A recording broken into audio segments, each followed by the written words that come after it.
I would like to begin by welcoming everyone. My name is Dwight Maholitz. I'm the president of Effective Managers. I'm so pleased that you could join me today, and I'm excited to share some information with you. Our webinar today, The Key Factors That Impact Accountability in the Workplace, will be no longer than 30 minutes. If it takes less than 30 minutes, I will take some questions at the end. In the meantime, though, if you do have any questions, please use your question bar, which you will find on the right-hand side of your screen. That will pop up the question on my screen, and if I can address it during the webinar, I will, or in the time at the end. And in worst case, I'll send you an email with the answer or set up a telephone call. Just to let you know, all of the PCs are muted during the presentation simply because of sound quality issues, so please do use that bar. So today's session is about accountability and the factors that impact on accountability. So it's a bit different from the usual sessions that we have, which are looking more at the behaviors and the things in organizations that drive managerial behavior. So we're looking at it almost more from a systems perspective. In other words, why is accountability important in the organization, and what are some of those things in the organization that impact on accountability. And then finally, just a few minutes in terms of action steps and things that you can do in your organization to help improve accountability. I guess the starting point needs to be whether accountability really matters. In these days of self-managed teams, empowerment, flattened organizations, holacracy, Gen X value sets, does accountability still matter? So that's where I would like to start today. My sense is, and this is based on my experiences as a manager for over 2 decades and then as a management consultant for the last 15 years, is that people really generally do want to do a good job. So people are there, if they're in a role, they want to be successful in the role. But over the years, we've somehow managed in our organizations to put managers into an untenable situation. You can see the lists here. I won't read that, but they're going to meetings that they shouldn't have to go to. They're reading emails they shouldn't have to read, and so on. So the question becomes, why is this happening? So we started with a research program which we partnered with the Telfer School of Management at the University of Ottawa. And I thought it was really important to have this partnership with an educational institution to ensure that the research program was as robust as possible and that it had validity. So we conducted the research program throughout 2013. 170 managers in 8 organizations participated. That represents nearly 2,000 manager-subordinate relationships. So in terms of social sciences research, it's not in a lab, it's in real-life situations, and it's dealing with managers that are in the job and dealing with managerial situations. And the results actually were astounding. The bottom line is that managers are only spending 55% of their time doing value-added work. So that work which the manager that in their role with their capability that they uniquely can do are only focusing about half of their time on that work. So the rest of the time is going into those kinds of things that I talked earlier, just stuff that really shouldn't be getting in the way of them being able to focus in on their most important work.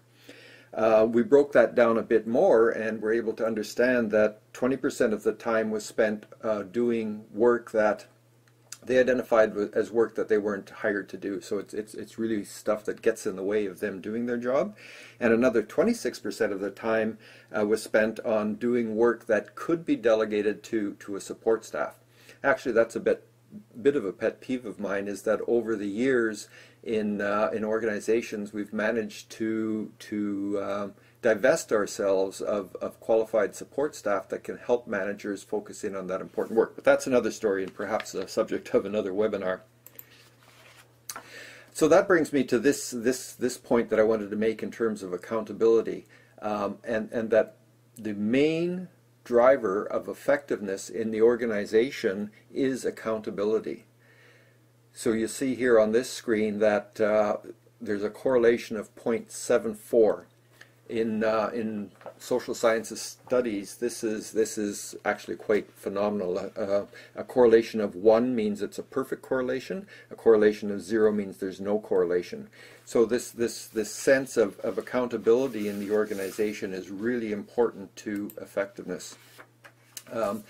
So it then becomes important for us to understand, what does accountability mean in practical terms in an organization. So what drives people to be as effective as they can be? What drives people to do productive work that contributes to the strategy that the organization is trying to attain? And that helps us to identify 6 factors that led to this. So there's lots more on accountability. I have a webinar that looks specifically at accountability, and also the 2 different dimensions of accountability: felt accountability and clarity of accountability. So those are both very important as well. I won't get into those now, but if you're interested, it is on our website on the webinars page, and the title of that webinar is Accountability, Does It Matter? So you can get a lot more information on accountability specifically and how it applies to managers in the organization. I only wanted to give you a brief overview in this webinar because it's important for us to move forward.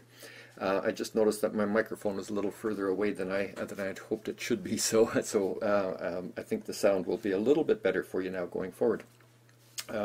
So anyway, we do have a webinar recorded that is on the website that you can have a look at. So moving on then to those 6 factors. The first one is manager capability. So it does matter from the perspective of a manager whether the person who manages them is capable. So if you think about it, if I'm going to be able to do my best job as a manager in an organization, it's important that I'm getting those things from my manager that I need to be successful. We find that capability of managers is correlated to accountability. So managers who have more capable managers have a higher scoring in accountability, and it's also directly related to manager effectiveness. So if a manager is capable, those managers whom they manage, sorry for the semantics there, but those managers who are their direct reports or their subordinate managers will be more effective in the organization. The other point I'd make here is that as an individual in an organization, my manager is the most important person to me in the organization in terms of understanding my work, in terms of receiving the context that I need to do my work, in terms of receiving the resources that I need to work, and so on. So it becomes very important that the managers be capable in terms of the effectiveness of their subordinate managers.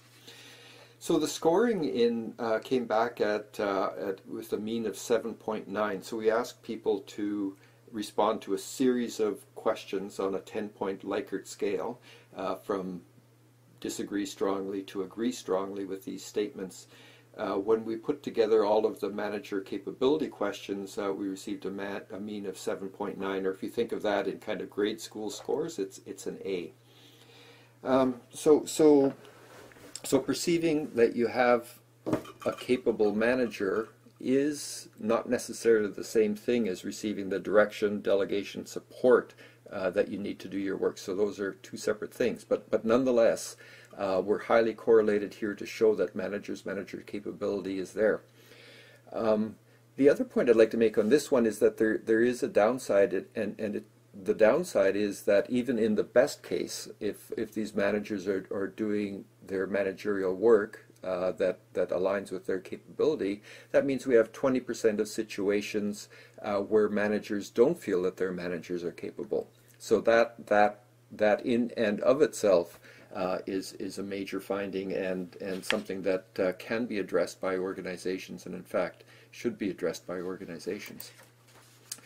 The second factor is organizational learning, and I must say that many managers, and I will even admit this as a manager myself for many years, thought of organization learning as a nice to have.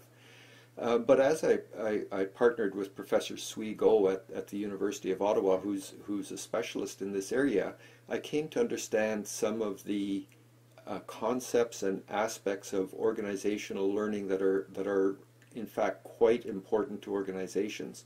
So it's almost a misnomer in terms of organizational learning, because what we're talking about is how learning takes place within the organization, and therefore, in our area of interest, managers, how managers learn, how managers are able to provide feedback to their managers so that their managers can learn, how well they can take advantage of best practices in other organizations, how receptive managers in the organization generally are to being challenged or to receive negative feedback in terms of decisions that have been made, the willingness of managers to experiment, and the capability or capacity of their managers to accept that experimentation and the odd failure. So all of these concepts become actually quite important,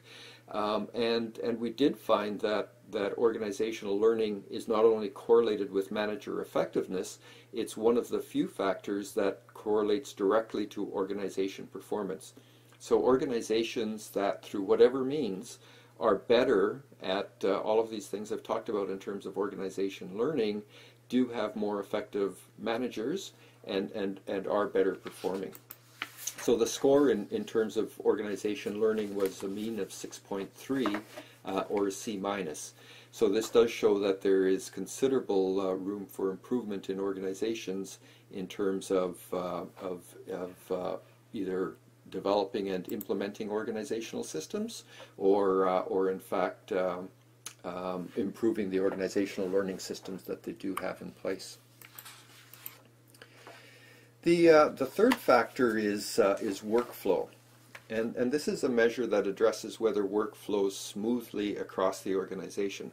So to represent this one, I've shown you on the screen a representation of a hypothetical organization that's in three areas. So if you think, for instance, of the director on the bottom left of the screen, who relies on a director in the bottom right of the screen for output for them to be successful in their work, this factor is really about how smoothly that happens. So if I'm a manager, and if I'm going to be successful in, I don't know, producing, if I'm in finance and I need to produce a report, and for me to be able to produce that report, I need information from my colleague directors over in operations.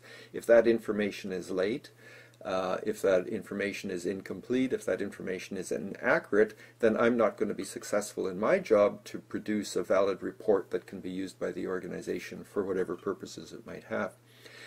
So this becomes very important in terms of thinking about how work does flow across the organization.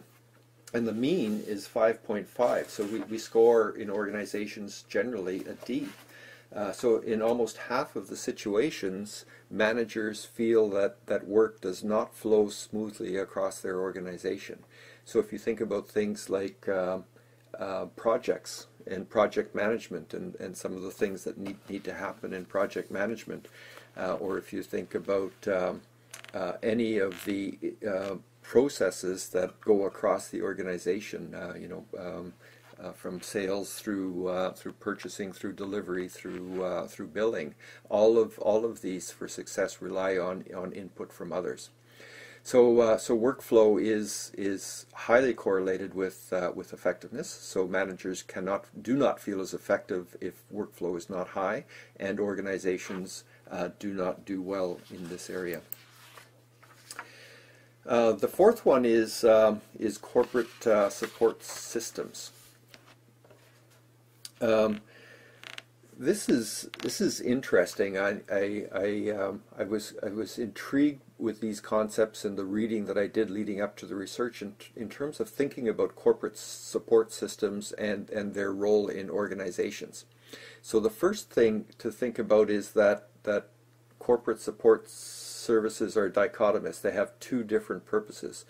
One purpose, if you think about finance or IT or any of these areas, is to support the CEO and the board in terms of providing them with information, support, guidance, and so on in these very important functions.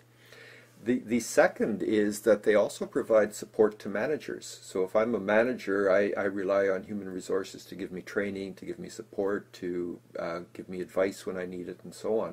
Similarly with finance, I rely on the year-to-date financial statements. I rely on them for expertise, for generating payroll for my people, and so on.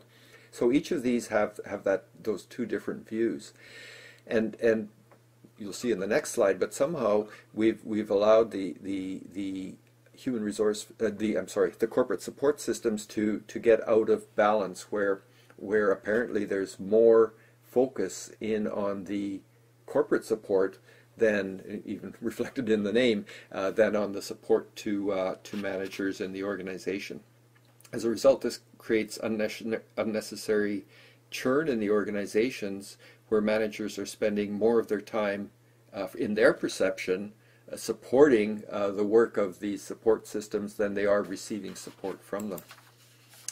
So the mean here is 6.1.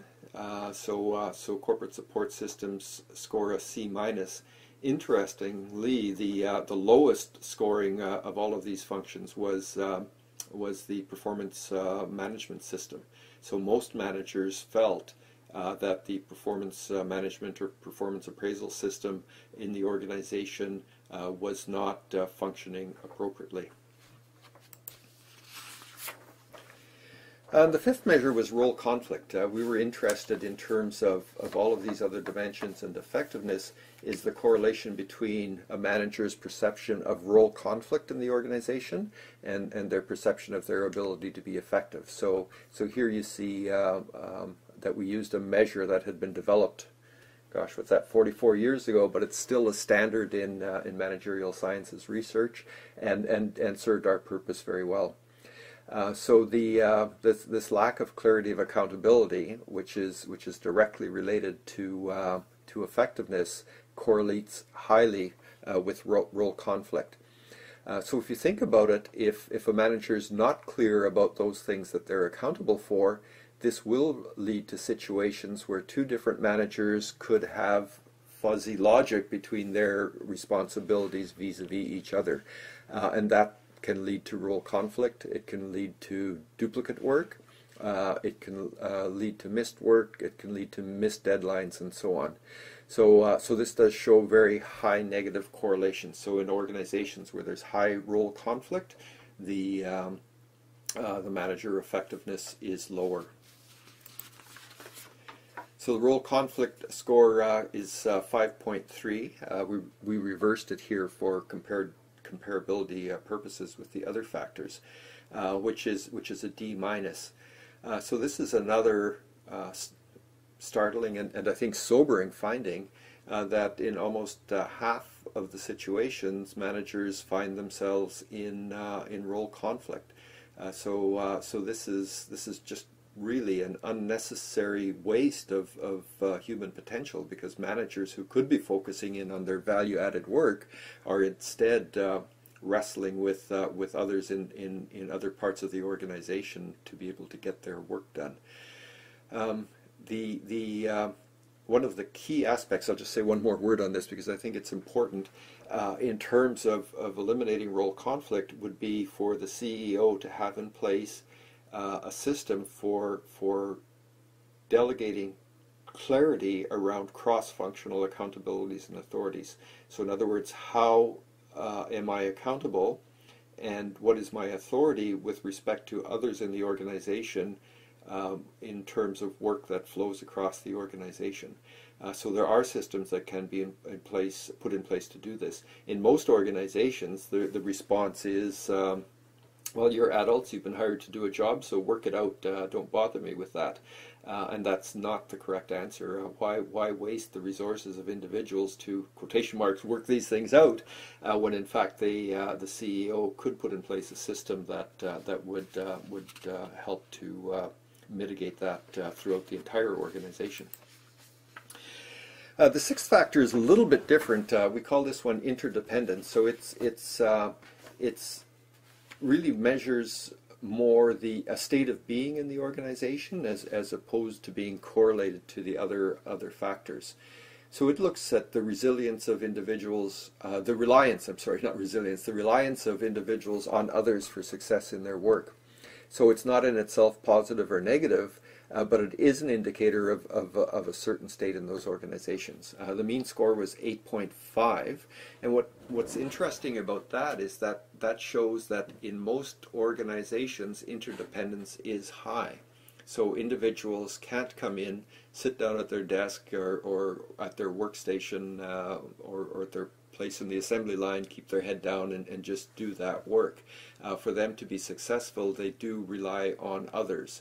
And especially as organizations get larger and there's increasing specialization, this means that there's increased reliance on others for success in their work. And it becomes very important that this be acknowledged in organizations, and that things be done to mitigate some of the downsides, including things like in my previous step, the establishment of cross-functional accountability and authority systems in organizations. So those are the 6 factors. I gave you a warning up front that it was a little bit more technical than some of my other webinars might be, but I have been receiving a number of questions from individuals about what's behind and underneath the findings in the research, and I'll come back to this about what this means in terms of our tools to help CEOs and heads of HR. So in terms of action steps, the starting point is to think about the CEO, because in all of these things that we're talking about organization performance, we're talking about how clearly work is delegated down the organization, and we're talking about how clearly work is delegated for work as it flows across the organization. So all of these are organizational-wide systems. So HR can have a very important role in terms of identifying that as a need and recommending the policy or the approach or the systems that could put in place to support that.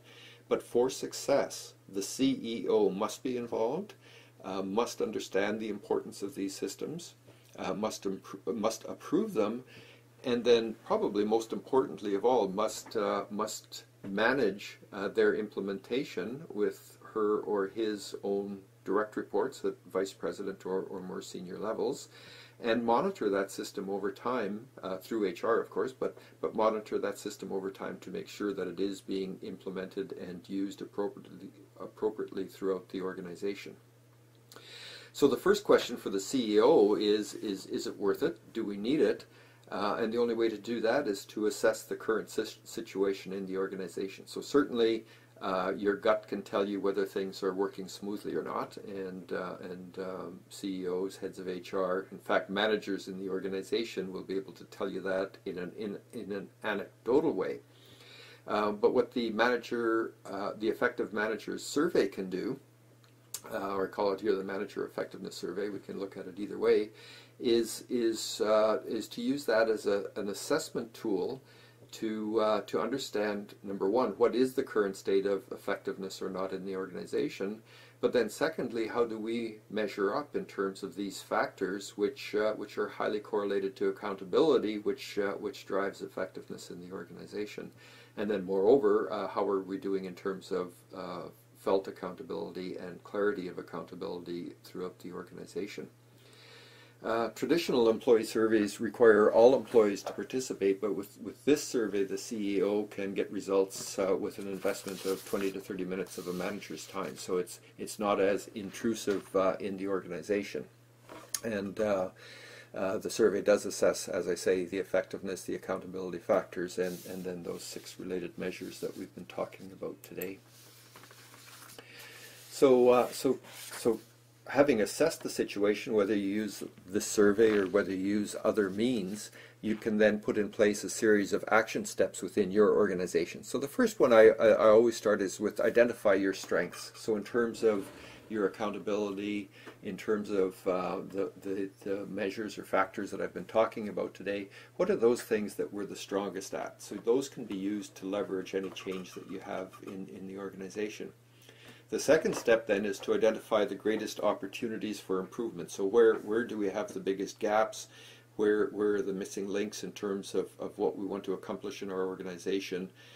What are some of the strategies that we could use to make change that would be helpful to the organization? Once that work is done, you can then pick out the biggest payoff initiative and then focus on that. I think it's critically important when you think about change in organizations is not to try to do too much at once. There's an old saying once, which is the wise man once said that one should only try to eat one elephant at a time. And I think the same applies in organizations. Try to only tackle one or two major problems at a time, because by focusing in on that, sticking with it until you're done, then you can accomplish real change in the organization. If you try to implement too much change over too short a period of time, the participation of your managers in those change programs becomes diffused, and it becomes too difficult for us to be able to, for you to be able to maintain effectiveness over the period of time that it needs to be in place. So that brings me to the end of the content. If you do have any questions, I have two last slides just in closing, but if you do have any questions, please do type something into the question box. The first one is I did want to bring your attention to some of the upcoming seminars. So the one you see on the right of your screen, Why Your Managers Aren't Managing Effectively, hint it's not their fault, is the sister, if you will, webinar to this one, in that I will be talking more on the human side. So what are those factors that result in managers being perceived as good managers? What are those factors that result in managers being perceived as bad managers? I've just had a very interesting discussion in LinkedIn where I've asked people to give me one word to describe the best manager they've ever had, and in another discussion to give me the one word that describes the worst manager that they've ever had. And when you look at these, in both cases we've got nearly 100 words, it gives some very interesting perceptions from the point of view of the manager of what is a good manager and what is a bad manager. And these measures that we were talking about today, these factors that we've been talking about today, really drive that to a large extent. So that, together with the three fundamental capabilities of manager, will make up that webinar. So please do join me, and we have additional webinars scheduled every 2 weeks throughout October at this point. So on the website you can find those. So in closing, please do check out the website. It's loaded with free resources. You're also able to sign up for a free monthly newsletter, which provides you information and tips. And if you're interested in daily management tips, please do feel free to follow me on Twitter at Dwight Mahalitz. I try to get 2 or 3 posts up a day so that I can keep in contact and give people some meaningful hints and resources and links to interesting articles on the web. So thank you very much for your attention today. It's very much appreciated. There will be a very short survey come up as we sign off, so please do take a minute to respond to those 3 questions. And if you have anything that you would like to explore further, please do feel free to drop me an email. I'd be very happy to follow up with you. Thank you very much. Hi, I'm Dwight Mahalitz, President of Effective Managers. Thank you so much for downloading the webinar. I hope that you enjoyed it and will find it useful. Feel free to check out other parts of the website for interesting downloads. Most are free, some are at a nominal charge, but I'm sure you'll find lots of interesting tools there and things that can help you be more effective. And in fact, that's what my job is. My job is to help you, help your organization be higher performing. The bottom line is that I want to start where you are, understand your problem, and provide services that can help you solve that problem and implement a solution as quickly and as effectively and as efficiently as possible. Give me a call, drop me an email. I'd love to hear from you, talk about your situation, and see if there's anything that we can do together. Thank you.